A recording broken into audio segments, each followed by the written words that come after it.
Alan Ford, PhD. A guy whose default setting is aggrieved. So I fire off these missives under the name of Alan Ford, PhD, and he's this very caring, kind of concerned individual.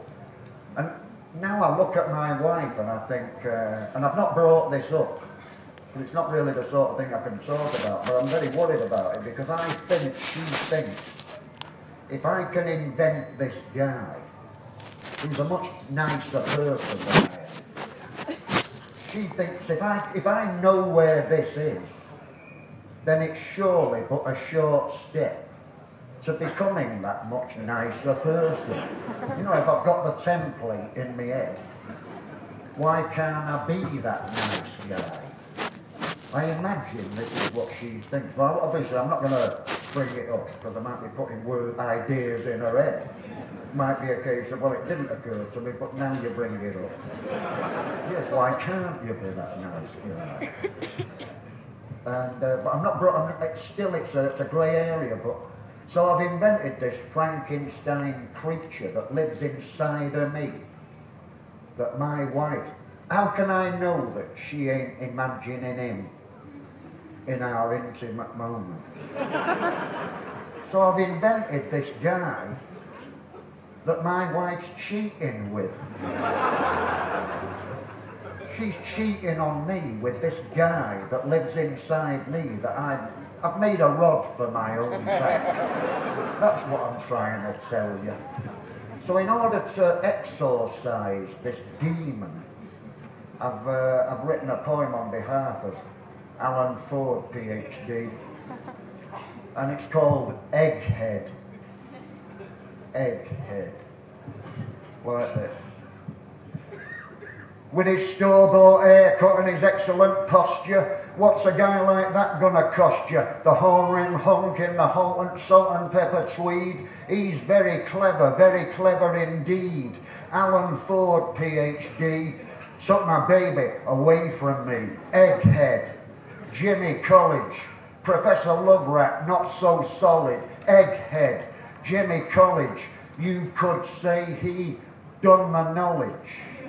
Who wears a wise guy hat? You can't buy class like that. Seems like the cerebral type puffing on that pensive pipe. Alan Ford, PhD, took my baby away from me. Now look here and furthermore are all he ever says. When at home with a weighty tome, I imagine he wears the fez. Running through the halls of academe, along with the A-team, I ought to set them free. This time the joke's on me. Alan Ford, PhD, took my baby away from me. Egghead, Poindexter, sturdy briar for extra texture. Egghead, Hector Schmechter, friend only to the schmuck detector. Friend only to the schmuck detector. Silver temples and the ghost of a beard, all slightly engineered. He turns women weird. My pitch is queered and even I can see, and I don't even have a GCSE.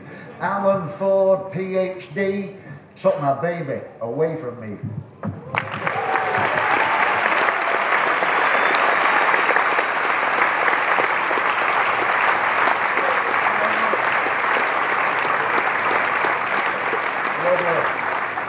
Thank you.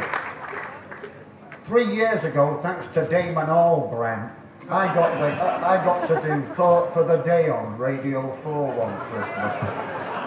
And they said we want you to be the alternative voice of radio, you know, Thought for the Day. He says, what we're going to do, we're going to have the regular vicar on, and then you.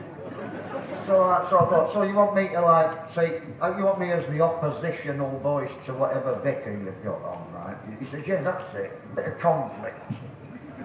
A bit of friss on what would normally be a reflective 5 minutes. You know, like it's sort of put the cat among the pigeons, that sort of thing.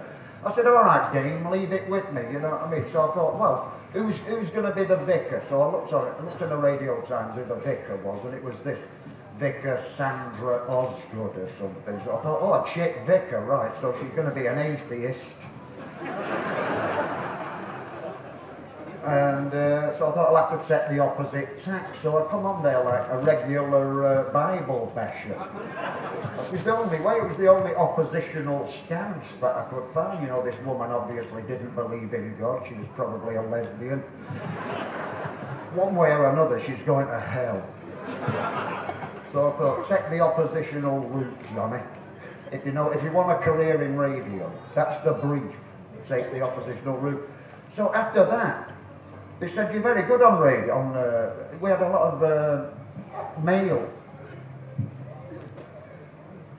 I thought hate mail, but he didn't say, they didn't put the word hate in. But he says, what do you think of this? What do you think of this happiness index that the EU directed to keep a diary of how happy you are? Well, I read about that and I thought it's the only bit of the American Constitution I don't really go along with, that pursuits of happiness thing, because happiness, it's not the kind of thing you can pursue. You know what I mean? If you're pursuing something, you're not happy. People say, you know, like, oh, you know what I mean? It's you're not happy if you look. You can't chase happiness. It's a target that only has to be aimed at to miss. Do you know what I mean? Happiness is like that. So I said, so he gave me this gig, happiness index update. And it's just me like doing what they call, is it a podcast? You're young people, is that what it is? A podcast. They want a podcast of my happiness index. So I said, yeah, I'll do a couple of episodes. So it's not been on yet. See what you think. I'm going to run it by you if I may. Won't keep you very long. Happiness index update. I eat too much and the food I eat isn't good enough. It's expensive and the portions are too small. I don't have enough sex and the sex I do have could be better. I try to live out my dreams, but none of them makes any sense. Hang on, there's more about this. There are more and more suicide bombers, and consequently, less and less suicide bombers.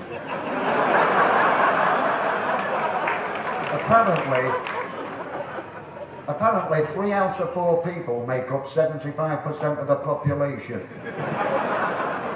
But what does that prove when 80% of all statistics are made up on the spot? Before I get irretrievably enmeshed in the culture of complaint, I'll finish on a positive note. Those 2 dudes that got married, not my thing, but I wish them well. Day 2. The sun always shines on TV, sang Aha in 1980 whatever. This observation has always struck me as inaccurate at best. This morning, however, brought the realisation that Morton Harkett and Co. were residents of Norway, where this could have been the case. Provided one kept one's viewing habits to local programmes only. This they failed to specify. On a lighter note, what's more worthless than last Thursday's Newsnight, I wondered, whilst watching a section of last Thursday's Newsnight which I had inadvertently taped. Those hot issues, with the luxury of hindsight, those hot issues turned out to be just a bunch of shit that happened. I'll sign off with a showbiz scoop. Apparently Phil Collins has laryngitis, so it's not all doom and gloom. Thank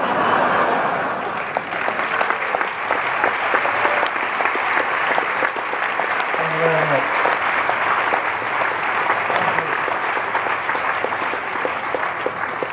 Thank you very much.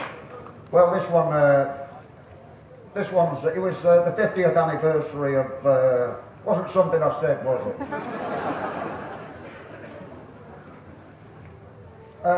My daughter had to write a poem about the anniversary of Amnesty International at Sixth Form College, and I said, what like this? They wake us up at, I said, so you've got to write about what a drag it is being in jail, basically. She says, yeah, something like that. So I says, what like this? Straight off the top of my head, because I'm good at that sometimes. They wake us up at ungodly hours, without any soap that smells like flowers, blah, blah, blah, blah, hours. It's rotten here in jail. I says, what like that? She says, yeah, you know, something like that. That kind of thing. So I couldn't stop writing it then. And I was enjoying writing it, you know, but the trouble was, and then I thought, I wrote a jailhouse number. Funnily enough, it was 36 years ago, and the song was called 36 Hours. And it was about being in the jug and everything, and I thought, you know, well, I've already done a jailhouse number, but then I thought, what about Johnny Cash? He made a living out of doing jailhouse numbers. It didn't stop at San Quentin, you know, Folsom Prison, you know, all of them. Every album he brought out had a jailhouse number on it. I thought, well, he's not so reticent, you know, and to be honest, I've actually done more Bird than Johnny Cash. He was in and out. He only got a caution, and he's been dining out on it a whole career, didn't he? He only went in and out, you know, don't do it again, Johnny, now. Off you go. I got a bed, I was fucking residential. A couple of times. I was breaking rocks in the hot sun, man. As they say in France, I fought Delors.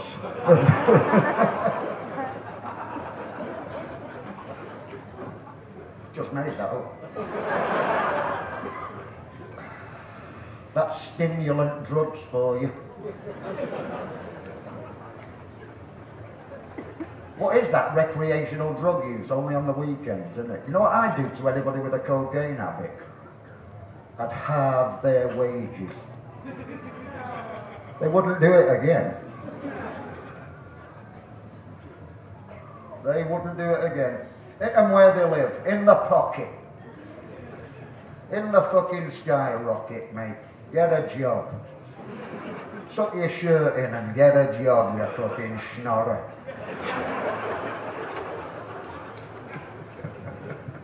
For this we had you educated. I said, I dropped him a line, Charlie Gilmore, you know, so I was at one of these festivals the other week at Port Elliot, and some mates of Charlie's was there, you know, Charlie Gilmore. You know Charlie's just gone to jail. He'll be writing a few now. I sent him some writing paper. I said, hey, you've got nothing but time, Charlie. Try to do some good in the world. No, actually, I was trying to console him. I says, listen, Charlie, keep wearing the glasses, and you're a cinch for that cushy job in the library.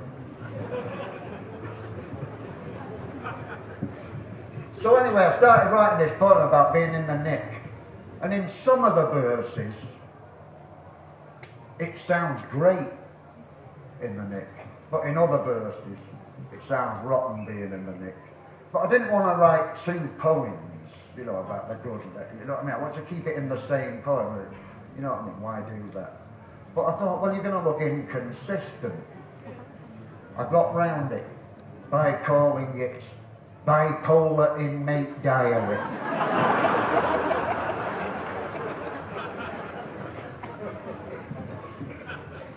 Job's a good one. I never felt more like slinging my shoes at the screws with that headline news. Listen while I'm telling yous, it's rotten here in jail.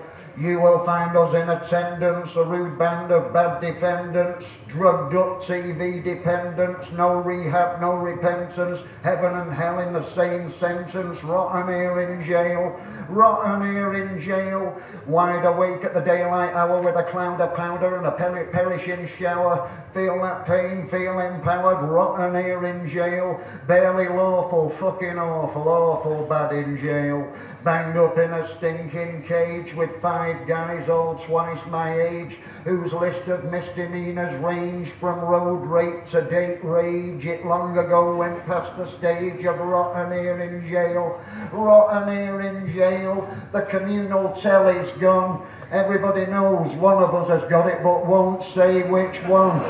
And he's too scared to switch it on. I'm getting grief from a terrorist who says I'm a moral derelict. He's an armchair psychotherapist. Nobody likes a clever dick. Rotten here in jail, rotten here in jail. It helps to pass the bird line, sitting around to write this rhyme. I'm glad I done that fucking crime. Rotten here in jail, rotten here in jail. With a bottle of binge and a bag of weed, I feel I'm part of a pampered breed. Parole, that's all I need. Rotten here in jail.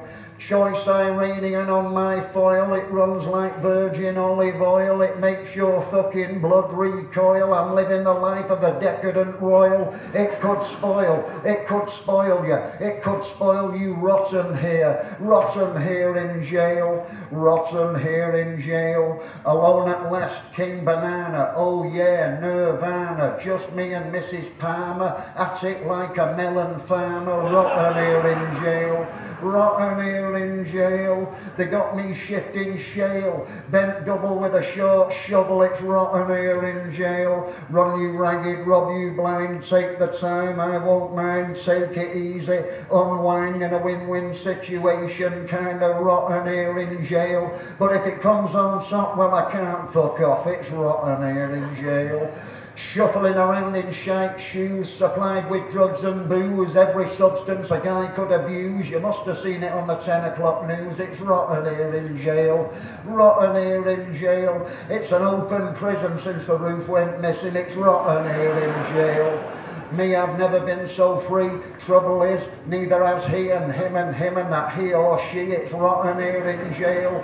Keep your head down till you bed down. Rotten here in jail. He was clean, but now dagnabbit, he's got himself a brand new habit. He sucks your dick, he's the faggot. It's rotten here in jail. Since the sudden departure of Jeffrey Archer, it's rotten here in jail.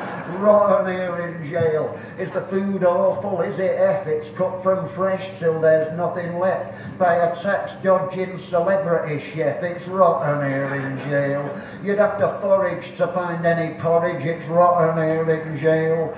A nice bit of steak and the odd potato, clean socks on a radiator, can't complain, but check me later. Rotten here in jail. When somebody dies, it's a nice surprise. It's rotten here in jail.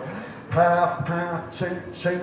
One day when I ain't so cute, I'll be kicking your ass with a solid gold boot. It's rotten here in jail.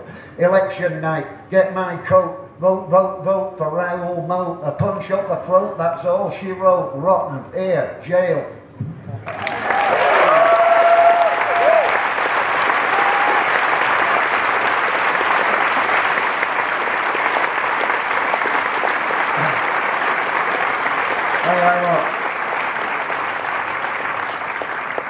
Thank you very much.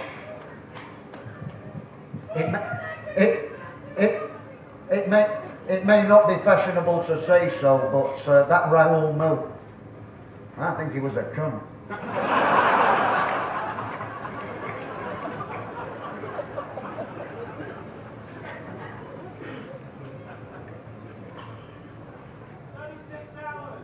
Yeah, you should think so.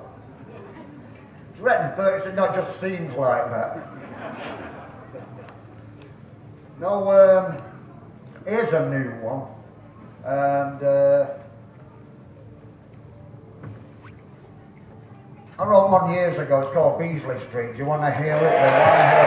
Friends, we love to bring you every kind of entertainment on the show, and I'm going to do this one's 1,000 miles long and 1,000 years old. I hope you like it, and it goes like this. Far-flung crazy pavements crack the sound of empty rooms, a clinical arrangement, a dirty afternoon where the fatal germs of Mr. Freud are rendered obsolete. The legal term is null and void in the case of Beasley Street. In the cheap seats where murder breeds, somebody is out of breath, sleep is a luxury, they don't need a sneak preview of death, deadly nightshade is your flower.